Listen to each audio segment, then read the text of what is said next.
እንኳን ደህና ቆያችሁኝ። ሰላም ናቸው?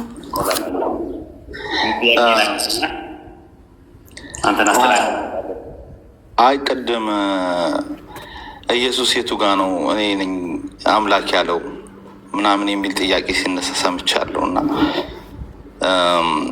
እሱን ልመልስላችሁ ነው የገባሁት። አንድ ደግሞ የራሴ ጥያቄዎች አሉኝ እናንተን የምጠይቃችሁ እና ከየትኛው ልጀምር? ደስ ካለ ከጥያቄ ልጀምር፣ ከዛ እናንተ ጠይቁኛላችሁ። እሺ ከጥያቄ ጀምርሽ። አላህ ማን ነው? ኢምራን መለሰለት። አየ ኡስታዝ ጥያቄ አለቀ ወገናችን። አላህ ማን ነው ብቻ ነው ጥያቄ? ያ ሶ ሲምፕል። ኦኬ ሚውት አድርጋ አዳምጠኝ። አላህ ሚውት አድርገውና አዳምጠኝ። It's okay. No. There's no noise in here. No, ስልክ እሺ፣ በቃ ዝም ብላ አዳም፣ ችግር የለም። ሚውት አድርጋ ድምፅ እንዳይገባ ነው ወገናችን፣ ሌላ ነገር አይደለም። There's no noise in here. I'm very happy. እሺ አዳም፣ እሺ ችግር የለም አዳም። ኦኬ አልሐምዱሊላህ ወከፋ። ጥያቄው ምንድን ነው? አላህ ማን ነው ነው።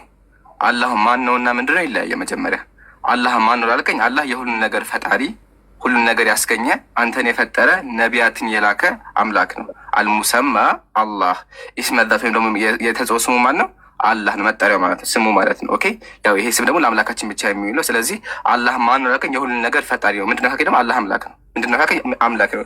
አላህ ማን ነው ደግሞ ከሆነ የሁሉን ነገር ፈጣሪ፣ አንተን የፈጠረ፣ ኢየሱስን የፈጠረ፣ ሰማያትና ምድር የፈጠረ አምላክ ነው። ከሱ ሌላ የሚመለክ አምላክ የለ። ኃያል የሆነ አዛኝ የሆነ አምላክ ነው። ማስረጃዎች ከፈለግ ኢንሻአላህ እሰጥካለሁ። ኡስታዝ መጀመሪያ ጨምር። ሹር ኦኬ፣ ችግር የለውም። በቂ የሆነ መልስ ሰጥተዋል። ጥያቄው ማን ነው በሚለው ላይ በጥያቄው መልስ ላይ እክል ካጋጠመ ዳጎስ ያለ መልስ እንሰጣለን ማለት ነው። ድጋሚ እዛ ላይ አሁን ማብላላት ትችላለህ። ሹር ኦኬ። አላህና የሙሴ አምላክ የኤሎሂም ምንድን ነው የሚያገናኛቸው? ኤሎሂም የሚለው ቃል ነው ማለት ነው። ኤሎሂም ማለት የሂብሩ ቃል ሲሆን ኤሎሂም ማለት ጌታችን፣ የሁሉ ነገር ጌታ ማለት ነው። እስኪ ማስረጃ ስጠኝ። ኤሎሂም የሚለው የዕብራይስጥ ቃል የሁሉ ጌታ ማለት ነው የሚለው ከዲክሽነሪ ከፈለግከው ቦታ ላይ ስታወጣና ስጠኝ። ጀስት ጉግል። አይ ትችላለህ፣ ጉግል ማውጣት ከፈለግ ከፍተህ ቢሆን አንተ ጉግል ማድረግ ትችላለህ እኮ ነው የምልህ። እኔ እኮ አሁን አንተ እኔ ጠየቀኝ ስለሰጠ ነው። ዶንት ኮንትሮል ሚ። እሱ ስጠይቀው መለሰልኝ። ምንም አላልኩም፣ ተቀበልኩኝ። የእሱን መልስ ሰማዋል። ይሄ ነው እንደዚህ ነው ምናምን አላልኩም አይደል? እኔ መለስኩልህ አይደለ? አንተ ከዛ በኋላ ፕሩቭ ማድረግ ትችላለህ ያንን። አላህን እኔ ሌላ ልናገር እችላለሁ ስለ አላህ ማአት ነገር።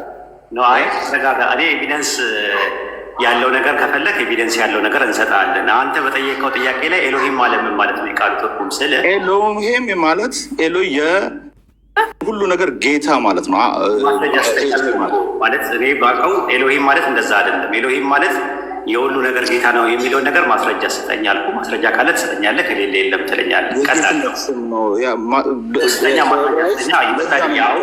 ማን ነገረ ትባል ይበልጣል ነገረ ማለት አልፈልግም። ይበልጣል ነገረ ሳይሆን ኤቪደንስ ከሰጠኝ ለሚቀጥለው ቶራን ማንበብና ቶራን ብታውቃል። ምን ላይ ስጠኝ እስኪ። ቶራ የሙሴ የኤሎሂም እያሉ ነው የሚጠሩት እነ ኢሳያስ እነ ዘካርያስ። ተረጋግተህ ፔንታተች የሚባሉት ኦሪት ዘፍጥረት፣ ኦሪት ዘጸአት፣ ኦሪት ዘሌዋውያን፣ ኦሪት ዘኍልቍና ኦሪት ዘዳግም አምስቱ መጽሐፍት ውስጥ ኤሎሂም ማለት ትርጉሙ የቃሉ ትርጉም የሁሉ ጌታ ማለት ነው የሚለው ከየቱ ጋር ያገኘው? አንድ ጥቅስ እሱን ጉግል በማድረግ እኮ ኤሎሂም ትርጉሙ ምንድን ነው በማለት ጎግልም አድርገው ጎልጉለህም ቢሆን አንተ ስጠኝ። ከሌለ ካለ አለ በለኝ፣ ከሌለ የለም በለኝ። አሁን የሚቀጥለው ሌላ ሰው ቢጠይቀኝ ይበልጣል የሚባል ልጅ አንድ ልጅ ነበረ ቲክቶክ ላይ መጥቶ ኤሎሂም ማለት የሁሉ ጌታ ማለት ነው ብሎ ተረጎመው። ከየት አመጣው ሲባል አይ ይበልጣል ነው ያለው ማለት የለብኝም። ይበልጣል በኤቪደንስ አውርቶ ሊያሻግረኝ ይገባል። አሳ ማጥመድና አሳ ማብላት ይለያያል። አሳ ማብላትን አንድ ሰው የምታበላ ከሆነ ያ ሰው ከሌለ አንተ ከሌለ ጉዱ ይፈላል። አሳ ማጥመድ ግን ካስተማርከው አንተ ባትኖርም ችግር የለውም ራሱ። ስለዚህ አሁን ምንድነው ኤሎሂም ማለት የሁሉ ጌታ ነው ያልክበትን ማስረጃ ከብሉይ ኪዳንም ከአዲስ ኪዳን ጠቅሰና አጣቅሰ በመረጃና በማስረጃ ልታቀርብ ይገባሃል። ካልሆነ ግን ምንድነው አሉባልታ ነው የሚሆነው። ማን ያለ ብባል ምንድን ነው መረጃ ይበልጣል አለኝ እንድን ነው እንዴ? ተው እንጂ አይሆንም።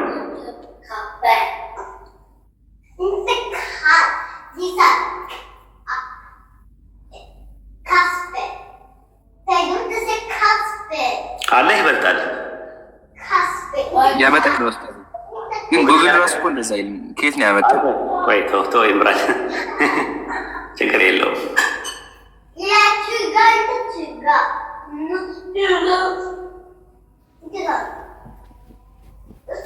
ፈተውና ወይም ጥቅሱን ነገር እኛ እናውጠዋለን። አሁን ጥቅስ ልሰጥህ አልችልም። የግድ መውጣትና መግባት አለብኝ። እኔ አሁን ለሌላ ነገር ለኢሜል ነው የወጣሁት። ተዘጋጅተናና ተዘጋጅተህበት አንድ ነገር ላይ መውጣት ይችላል። ሌላ ቀን መሆን ይችላል። ከፈለገው ማለት እናንተም ስትችሉ ጉግል አድርጉት። እኔ መልሻለሁ። ለምን ወደ ሌላ አርስት አንገባም? የጌቶች ጌታ ማለት ነው። የአምላኮች ፕሉራል ኔም ነው። ኤሎሂም ማለት ፕሉራል ኔም ነው። እንደዛ ማለት አይደለም። አዶናይና አዶኒ ምንድን ነው ልዩነታቸው ታውቃለህ? በዕብራይስጥ ትችላለህ? አዶን ማለት አንድ ማለት ነው። አዶናይ ማለት ፕሉራል ነው። አዶን ማለት ምን ማለት ነው? ሲንግል ነው። ሲንጉላር ነው። አዶናይ ማለት ደግሞ ፕሉራል ነው። አይደለም። የአዶን ብዙ ቁጥሩ አዶኒም ነው እንጂ አዶናይ አይደለም። የአዶኒ ነው አዶኒ ማለት ምን ማለት ነው? አዶኒ ማለት አምላክ ማለት ነው። ጌታ ማለት ነው። አዶኒ ማለት አምላክ ማለት ነው ወይስ ጌታ ማለት ነው? ጌታ ማለት ነው። ያው ጌታ ማለት እኮ አምላክ ማለት እኮ። ኦኬ። አዶናይ ማለት ምን ማለት ነው? አዶናይ ማለት ፕሉራል ኔም ሆኖ ጌታ የጌቶቹ ጌታ እንደማለት ነው። ማስረጃ ስጠኝ። እንደዛ አላጠናሁም። አሁን የምታወራው ነገር አጠቃላይ ጨበጣ እንዳይሆንብኝ ከኪስ እንዳይሆንብኝ ሰዎች ማስረጃ ቢሉኝ ይበልጣል የተናገረ ከሱ የሰማሁት ነው እንዳልል አዶኒና አዶናይ ልዩነታቸውን አልነገር። አዶኒ ማለት ጌታ ማለት አይደለም። አዶኒ ማለት ሲጀመር አዶናይ ማለት ጌታ ማለት አይደለም። ትርጉሙ ሌላ ነው ትርጉሙ። እስቲ ነገረኛ ነው ትርጉሙ አንተ የምትለው። አንተ እኮ ነው ክሌም የምትናገርበት ተጨባጭ የሆነ ማስረጃ መስጠት። እኔ ይሄ ነው ካልኩኝ አንተ አይደለም ይሄ ነው የምትለው አይደል? አንተ መረጃ የለህም ወይ? ትክክል ከሆነ ለምን አከራከረ? አንተ አይደለም ይሄ ነው ትላለህ። ተመልካች አለ ይበልጣል። እኛ ገርባባ ሆነን ነው የምናወራው፣ ገራገር ሆነን ነው እያወራ ያለው። አንተ ቀብኛ እያወራ ያለን ተረጋግተህ አውራል። መንፈሳዊ ሰው እና ያስፈልግሃል። አይ ቲንክ ፕሮቴስታንት ነገር ትመስለኛለህ። ስፒሪቹዋሊቲ እንደዛ አይደለም። የመንፈስ ፍሬ ራሱ ትዕግስት ነው።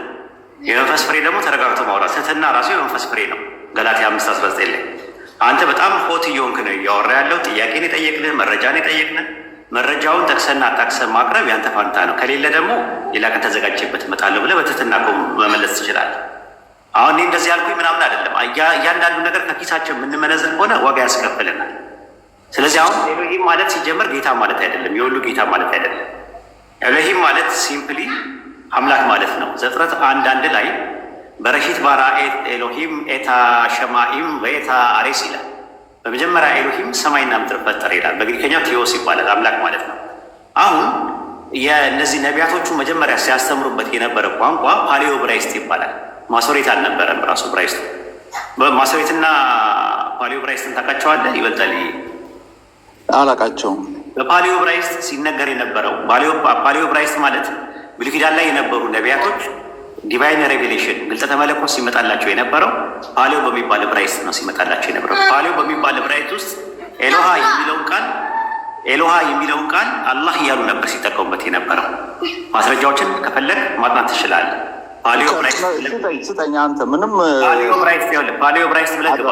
አሁን ጎግል ላይ ካለ ፓሊዮ ብራይስት ታውቃለህ? ጉግል ይኸውልህ ስማ፣ ጀስት ሜንሽን ያደረግኩት ጉግል እኮ ኤኒባዲ እኮ የሆነ የፈለግከውን አርቲክል የሚለጥፍበት ቦታ ነው። አምና ገነ ጎ ውዘ ጉግል እንደው ነገሩን ለማቅለል ቀደም አልኩት እንጂ አምና ገነ ጎ ውዘ ጉግል። ይሄ ስክሪፕቹዋል የሆነ ኤቪደንስ ነው የምፈልገው። ማለት የሆነ ማንስክሪፕት ያስፈልጋል። የቆየ ማንስክሪፕቱማ የመጀመሪያውማ ጠፍቷል እኮ አይደል? ግሪክ ሰብጀንት ሲወስዱት የብራይስቱ ፓሊዮ ብራይስቱ የሚባለውን የመጀመሪያው እንዲጠፋ ተደርጓል። ከዛ በኋላ ነው በ875 አካባቢ ላይ ማሶሬት የሚባለው በኋላ ላይ የተዘጋጀው። የመጀመሪያው ብራይስት ምንድን ነው ብያለሁ? ፓሊዮ ብራይስት የሚባል ነበር የነበረው። ከፓሊዮ ብራይስት በኋላ ግን እንትኖች ናቸው የመጡት የነበረው የግሪክ ሰብጀንት ነው። በ280 ከክርስቶስ በፊት ሲተረጉሙት ወደ ግሪክ ሲተረጉሙት የነበረውም ወደ ግሪከኛ ነው የተረጎሙት። ቴዎስ እና ኩሪዮስ እያሉ ተረጎሙት። በኋላ ላይ ደግሞ የማሶሬት ቱፊታውያን የሚባሉት በ875 ላይ ወይም በ850 አካባቢ ላይ ማሶሬት የሚባል ነገር አዘጋጁ። ማሶሬት ደግሞ የዕብራይስጥና የአረማይስጥ ቅልቅል ነው። ስለዚህ አላህ የሚለውን ኤሎሃ ወደሚለው ነገር ቀይረውታል ራሱ። ያንን ነው ስንታይ ማስረጃዎች የሚያሳዩት። አንዳንድ ኢንሳይክሎፒዲያዎችን አይ ቲንክ ልስጥህና በኢንሳይክሎፒዲያ ደረጃ ወይም በመድብል እውቀት ያሉትን አንዳንድ መረጃዎችን ልስጥህ ላውጣና አንዴ ታገስልሽ። ተው እንጂ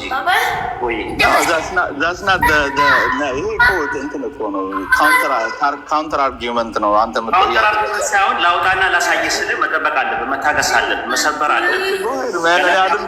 ምንም እኮ ያልኩኝ የመንፈስ ፍሬ ራሱ